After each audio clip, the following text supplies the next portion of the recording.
Hello, this video is to cover Born-Haber cycles. These are cycles which are used to calculate enthalpy changes for ionic compounds. So previously we've covered for covalent compounds we could work out the enthalpy change formation of a product from its elements by knowing that you can split the elements in their standard states apart to form the gaseous atoms, and then you can put the atoms back together again and form the product. And this you would use bond dissociation energies, and here the negative, the bond dissociation energies. There is a very similar process that we're going to look at now. We're going to start off with the elements in their standard state, and the very first step we're going to do is we are going to turn the elements into the gaseous atoms. But the extra step here is we then need to take the gaseous atoms and turn them into the gaseous ions. I'm going to put the products in line with the elements just now, because just as with the covalent examples, the enthalpy change formation could be exothermic or endothermic. The same thing holds here. Sometimes we're going to have an exothermic enthalpy formation, sometimes we're going to have an endothermic. And then the final side of this, we start with our elements, we turn both elements into atoms, we turn both elements into ions, and then we take these gaseous ions and we stick them together to make the products, which in this case is an ionic compound. So we're going to try and look at the steps in a little bit more detail. The first, from the elements to the atoms, there's a new term for us, and that is this symbol here, delta at H, and it stands for the standard enthalpy change of atomization.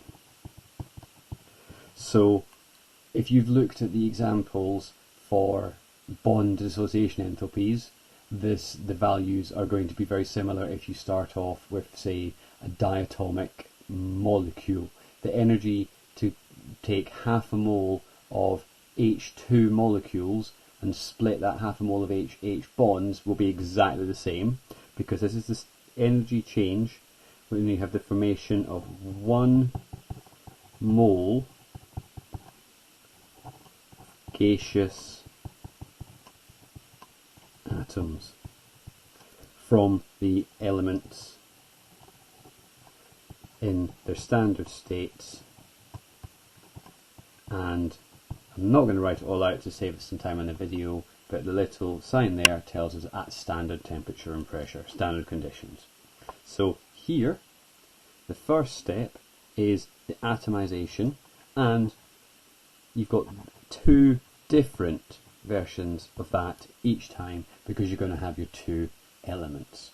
So if we start off here, we've now got them as entirely gaseous atoms. Now, this step here is the one that we've never encountered whatsoever, and it actually has to be split into two different terms, one for forming the positive ions and one for forming the negative ions. So the first step, forming the positive ion, is a term that you should have come across before. It is simply the ionization energy. So if you have a product of, say, sodium, then you will simply take the first ionization energy of sodium to turn it from a sodium atom into a sodium +1 ion. If, however, you had magnesium, you would need to do not just the first ionization energy, but also the second ionization energy. So now it is a new term, and it is delta EAH, which is known as the electron affinity. An affinity is a liking, so this is a measure of how much an atom is liking or is attracting an electron, and this is defined as the energy change required or involved when one electron is added, and that's the difference. Ionization energy, it's removed. Electron affinity, when one electron is added, and it's again to 1 mole of gaseous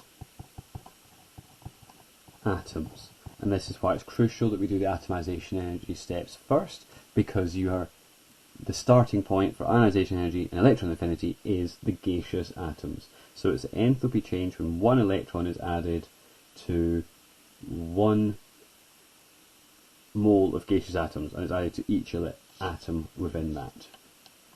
Okay, the next thing to go over, this will again be our enthalpy change of formation, and this one is delta LEH, which I shall cover in just a moment on the next page. I'm just going to give you a quick recap of ionization energy and electron affinity.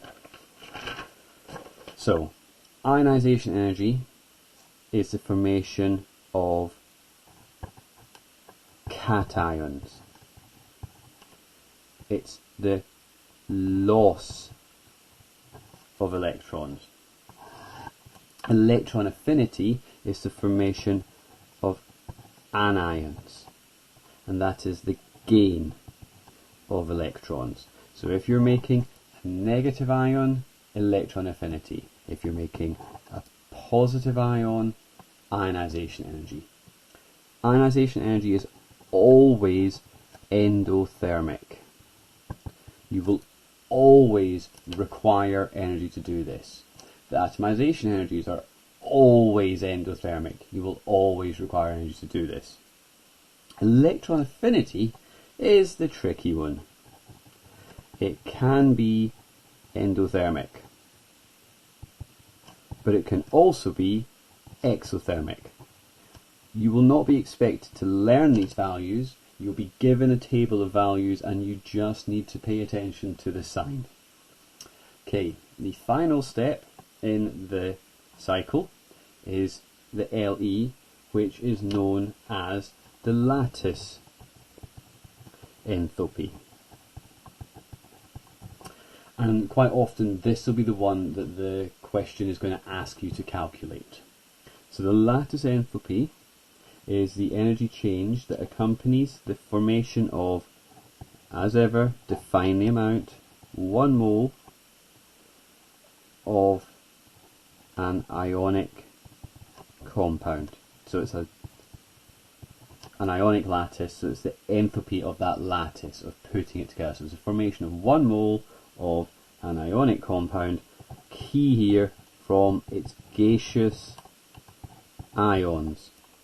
So it's taking those ions that we've just made and sticking them together. That's what makes it different from the enthalpy of formation, which is taking the elements in their standard state and putting them together. And of course, this is in standard conditions. Right, I've got one example to try and work through for you, and I thought we would start with the most common of all of the ionic compounds, sodium chloride.